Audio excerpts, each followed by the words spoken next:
नमस्कार। हम हैं सीतापुर ज़िले के नैमिषारण्य धाम में और आज हम यहाँ बैठे हुए हैं जानकारी लेने के लिए कि यह तीर्थ इतना महत्वपूर्ण क्यों है और आचार्य श्री जी से जानना चाहेंगे इस विषय में।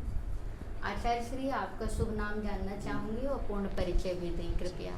नमस्कार, मेरा नाम विनय मोहन वाजपेयी है और नैमिषारण्य तीर्थ जो है ये भारत के समस्त तीर्थों के मध्य में जी सबसे उत्तम क्षेत्र के अंतर्गत इसका नाम आता है, क्योंकि कई पुराणों में, ग्रंथों में वर्णन आता है। कोई भी पुराण का आरंभ होता है तो उसमें सबसे पहले यही शब्द आता है कि नैमिषे निवस क्षेत्रे ऋषयः शौनकादयः सत्रम स्वर्गाय लोकाय शास्त्र सममासत। और प्रत्येक पुराण का प्रथम प्रवचन जी इसी नैमिषारण्य की धरा पर ही हुआ है। बहुत सुंदर। जी और सबसे महत्वपूर्ण बात यह है कि ये नैमिषारण्य जो तीर्थ है, ये जो कि सृष्टि के निर्माता हैं, स्वयं साक्षात ब्रह्मा जी, उन्होंने ही इस तीर्थ के लिए सबसे पहले कहा, उन्होंने ही निर्देशित किया। क्योंकि एक बार 88,000 शौनकादिक महात्मा तप करने की इच्छा से, कथा श्रवण करने की इच्छा से एक अनुष्ठान करना चाहते थे, एक दीर्घकालीन सत्र करना चाहते थे। तो सर्वप्रथम उनको एक स्थान की आवश्यकता हुई कि कोई भी कार्य करने के लिए कि उत्तम स्थान अवश्य होना चाहिए। जी तो कौन से स्थान पे हम ये कार्य करें, इसलिए वो सबसे पहले विधाता ब्रह्मा के पास गए और उनसे जाकर के आग्रह किया, निवेदन किया कि आप हमें कोई एक ऐसा स्थान बतावें जहाँ पे हम बैठ करके विधिपूर्वक शांति से, आनंद से हम यज्ञ कर सकें, अनुष्ठान कर सकें, कथा श्रवण कर सकें। और तब ब्रह्मा जी ने उन पर कृपा करके, दया करके और अपना एक मनोमय चक्र छोड़ा, मनोमय चक्र, और कहा कि ये चक्र जहाँ पर रुक जाए समझ जाना कि यही वही स्थान सबसे उत्तम होगा तप करने के लिए। तो वो चक्र जब चला, समस्त भूमंडल में भ्रमण करता हुआ आगे आगे चक्र चल रहा था, पीछे पीछे 88,000 शौनकादिक महात्मा चल रहे थे। और वो समस्त भूमंडल में, समस्त तीर्थों में भ्रमण करता हुआ फिर यही नैमिषारण्य के मध्य में आकर के और रुक गया। जी तो चक्र के मध्य भाग को कहते हैं नेमि। तो नेमि शीर्यते यत्र स नैमिषारण्यम। जी चक्र के जो मध्य की नेमि है वो जहाँ पर शीर्ण हो गई, उसी का नाम रख दिया गया। सबने कह दिया कि इसका नाम होगा नैमिषारण्य। तो नैमिष अरण्य, अरण्य कहते हैं वन को। तो अरण्य भी कई कहे गए, जैसे दंडकारण्य। भगवान रामचंद्र जी जब वनवास में थे तो दंडकारण्य में उन्होंने भ्रमण किया था।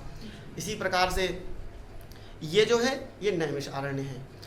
और एक कौशिकी संहिता है, उसमें वर्णन आता है कि एक बार भगवान श्री नारायण ने यहाँ पर एक ही निमेष में 10,000 राक्षसों का वध किया था। निमेष कहते हैं पलक झपकाने को। निम माने होता है, नेम माने होता है पलक। पलक गिरने में और उठने में जो समय लगता है उसी को निमेष और उन्मेष कहते हैं। तो एक ही पलक झपकने मात्र में भगवान नारायण ने यहाँ पर एक बार 10,000 निशाचरों का वध किया था। तो इसलिए भी इसका नाम नैमिषारण्य पड़ गया। और एक वर्णन ये भी मैंने सुना है, शास्त्रों में अध्ययन किया है, गुरुजनों से सुना है कि नैमिषे अनिमिषक क्षेत्र है। ये व्याख्या अलग है, ये व्युत्पत्ति अलग है। नैमिषे अनिमिषक क्षेत्र है, ये अनिमिष क्षेत्र है। अनिमिष का तात्पर्य है कि हमने पहले बता दिया, निमेष और उन्मेष कहते हैं नेत्रों के गिरने और उठने को। तो जो देवता हैं, देवताओं का निमेष उन्मेष कभी नहीं होता। जो देवता होते हैं उनके अंदर ये विशेष, उनके शरीर की उनकी ऐसी एक रचना है, संरचना है। उनका हमारे आपके जैसा शरीर नहीं होता। उनके शरीर से स्वेद नहीं आता। स्वेद माने पसीना, पसीना कभी उनके शरीर से नहीं आता। वो जब भी पृथ्वी पे आएंगे तो पृथ्वी पर अपने चरणों को नहीं रखेंगे। कुछ दूरी बनाए रखते हैं पृथ्वी से, और एक उनकी विशेष बात ये होती है कि उनकी पलकें नहीं गिरती कभी। अच्छा जी। ये देवताओं की विशेषता होती है। जी जी। तो अनिमिष माने जिनकी पलकें ना गिरे उन्हीं को कहते हैं देव। अनिमिष जिनकी पलकें ना गिरे वो हो गए अनिमिष। जी। और अनिमिषः देवता अब तेषाम भूमि इति नैमिषारण्यम, अर्थात देवानाम भूमि नैमिषारण्यम। जो नैमिष है ये देवताओं की भूमि है, इसलिए भी इसको नैमिषारण्य कहते हैं। और एक प्रमाण हम आपको बहुत ही लोकप्रिय दे देंगे जी। कि इस तीर्थ को अति उत्तम क्यों कहा गया, सर्वश्रेष्ठ क्यों कहा गया। कोई भी जगह हो जहाँ पर वन होता है और नज़दीक में कोई नदी होती है, पवित्र नदी होती है, वन प्रदेश है, तो वन के कारण जहाँ वन होगा वहाँ वृक्ष होंगे, वृक्ष होंगे तो वहाँ शीतलता अवश्य होगी, वहाँ की वायु शुद्ध होगी, पवित्र होगी। और जहाँ पे नदी भी पवित्र पड़ोस में बह रही हो, शुद्ध नदी बह रही हो, जिसका जल ग्राह्य हो, अति उत्तम हो, तो यहाँ पर गोमती नदी का तट भी था, तो वन प्रदेश और साथ में गोमती नदी का किनारा। इसलिए भी ये स्थान जो है तप करने के लिए और अध्ययन करने के लिए, योग करने के लिए, प्राणायाम करने के लिए ये भूमि जो है अति उत्तम कही गई। आज भी आप यहाँ जब जाएंगे यमुना गोमती के किनारे किनारे आप देखेंगे तो आपको खुद पता लग जाएगा कि यहाँ पे कितनी शांति है। जी जी। तो एक तो ये हो गया। दूसरा गोस्वामी तुलसीदास जी ने लिखा है जी। कि तीर्थ वर नैमिष विख्याता अति पुनीत साधक सिद्धिदाता। बहुत सुंदर, बहुत सुंदर। तीर्थ वर नैमिष विख्याता। और सब कोई तीर्थराज है, कोई तीर्थराज है, कोई तीर्थ है, लेकिन ये क्या है, तीर्थ वर है। वर में और राजा में कुछ फर्क है। जी। आप कहेंगे फर्क क्या है, राजा बड़ा होता है कि वर बड़ा होता है, कौन बड़ा होता है, आप ही उत्तर दीजिए। राजा बड़ा होता है कि वर बड़ा होता है? बड़ा तो राजा होता है ना, क्योंकि वो सम्राट है। हाँ जी। उसके पास धन है, संपत्ति है, राज है, वैभव है, सब कुछ है, सब कुछ तो राजा श्रेष्ठ है। तो तीर्थराज कौन है?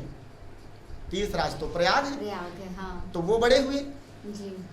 लेकिन वो राजा हैं, पर नैमिषारण्य तीर्थ वर है। जैसे किसी राजा के यहाँ कोई एक नौकर भी काम करता हो और उस नौकर का विवाह हो जाए और उसके विवाह में वो अपना निमंत्रण पत्र लेकर के राजा के पास जाए और कहे महाराज हमारा आज विवाह है, आप जरूर आइए हमारे घर। और कदाचित राजा उसके निमंत्रण को स्वीकार कर ले, दयालु राजा हो और उसके निमंत्रण को स्वीकार कर ले। तो जब राजा अपनी सवारी पर, हाथी पर बैठ करके, रथ पर बैठ करके जाएगा, तो क्या राजा के जाने पर उसके साथ जब बारात में राजा जाएगा तो क्या मोर जो रखा जाता है सिर के ऊपर, वो नौकर उठा के राजा के सिर पर रख देगा? ऐसा होगा क्या? नहीं। अथवा सबसे पहले वहाँ की जो कन्या की जो माँ है, जब आरती उतारेगी तो आरती सबसे पहले किसकी उतारेगी? राजा की उतारेगी कि वर की उतारेगी? वो तो वर की आरती उतारी जाएगी सबसे पहले। और सबसे मुख्य बात यह है कि दुल्हन किसको मिलेगी? राजा को मिलेगी कि वर को मिलेगी? वर को मिलेगी, भले ही वो कैसा भी क्यों ना हो। उस समय उस कर्म में वही सर्वश्रेष्ठ है। जी जी बिल्कुल। बस यही अंतर है वर में और राजा में। तो ये वर है, वर अर्थात श्रेष्ठ। जी जी। तीर्थों में, समस्त तीर्थों में सर्वश्रेष्ठ तीर्थ ये जो है नैमिषारण्य है। तो तीर्थ वर नैमिष विख्याता अति पुनीत साधक सिद्धाता। बहुत सुंदर। हम ये जानना चाहते हैं कि आपने चक्र तीर्थ के बारे में तो बतलाया, क्या यहाँ पे और भी कुछ ऐसे स्थान हैं जो धर्म की दृष्टि से, अध्यात्म की दृष्टि से? बिल्कुल है, अवश्य है। जी जी बताएं। सबसे पहले तो एक बात ये आप समझ लीजिए, यहाँ पे एक पुराण मंदिर है। जी। आप कई जगह जाएंगे जी। तो आप ग्रंथों को दर्शन करना चाहें, वेदों का दर्शन करना चाहें, जी तो यहाँ पर एक पुराण मंदिर है। जी। वहाँ पर अष्टादश पुराण और चारों वेद और 6 शास्त्र जी वहाँ पर विराजमान किए गए। एक तो पौराणिक मंदिर है, जी। एक ही जगह सारी व्यवस्थाएं, आपको सारे दर्शन मिल जाएंगे अपने धर्मशास्त्रों की। जी। क्योंकि सनातन जो परंपरा है, संस्कृति है, उसके आधार है वेद। जी। इसलिए नैमिषारण्य में नैमिषारण्य के प्राचीन विद्वानों ने ये सोचा, विचार किया कि हम यहाँ पर सबसे पहले वेदों की स्थापना करें, पुराणों की स्थापना करें। तो वो मंदिर है। और एक बहुत ही सुंदर यहाँ पर स्थान है, जो कि यहाँ नैमिषारण्य का जो आगे एक तिराहा पड़ता है, देवदेवेश्वर हरदोई रोड, हरदोई से जो मिश्रिक प्रतापनगर से जो मिश्रिक रोड गया है, नैमिषारण्य से जो मिश्रिक रोड गया है, उसी पे आगे जाके बस स्टैंड से सीधा रास्ता गई है, उसका नाम है रुद्रावर्त। तो रुद्रावर्त का ये महत्व है, आप स्वयं जाके देख सकते हैं वहाँ पर। जी जी जी। दर्शन करेंगे तो आप खुद समझ जाएंगे कि हम कहाँ आ गए, कितनी सुंदर जगह है। किसी भी वृक्ष के पत्ते को आप जल में डालिए तो डूब सकता है क्या? कभी नहीं डूबेगा, वो तो तैरेगा। जी जी। लेकिन जब आप उस जगह जाएंगे, गोमती का एक स्थान है, गोमती नदी वहीं से निकली, और सबकी ये मान्यता है कि गोमती नदी के अंदर ही नीचे वहाँ पर भगवान शिवलिंग विद्यमान है, शिव जी साक्षात विद्यमान है नदी के अंदर। जी जी जी। इसीलिए केवल उसी स्थान पर जब भी आप बिल्वपत्र डालेंगे, ओम नमः शिवाय का उच्चारण करके, और बिल्वपत्र जैसे ही छोड़ेंगे तो वो नदी में डूब जाएगा, और अन्यत्र कहीं डालेंगे तो वो बिल्वपत्र नहीं डूबेगा। ये अभी भी वहाँ पे स्पष्टतया ये प्रमाण है, देख सकते हैं आप जाकर के। इसमें ये नहीं कि कोई देख सकता है कोई नहीं देख सकता, ऐसा नहीं, सबके लिए अलाउ है। कोई भी जाए, बिल्वपत्र लेकर के जाओ आप, ओम नमः शिवाय कह करके नदी में छोड़ो तो डूब जाता है।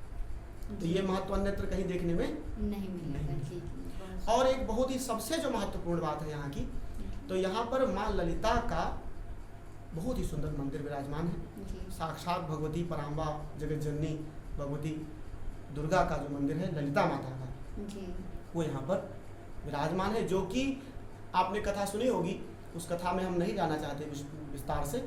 भगवान शिव ने जब माता पार्वती के शरीर को, मृत शरीर को लेकर के और तांडव करने लगे, भ्रमण करने लगे, तो भगवान नारायण ने उसको चक्र के द्वारा खंडित खंडित किया, और उनमें से जो जो अंग जहाँ जहाँ गिरे वहाँ पर शक्ति पीठ बन गए।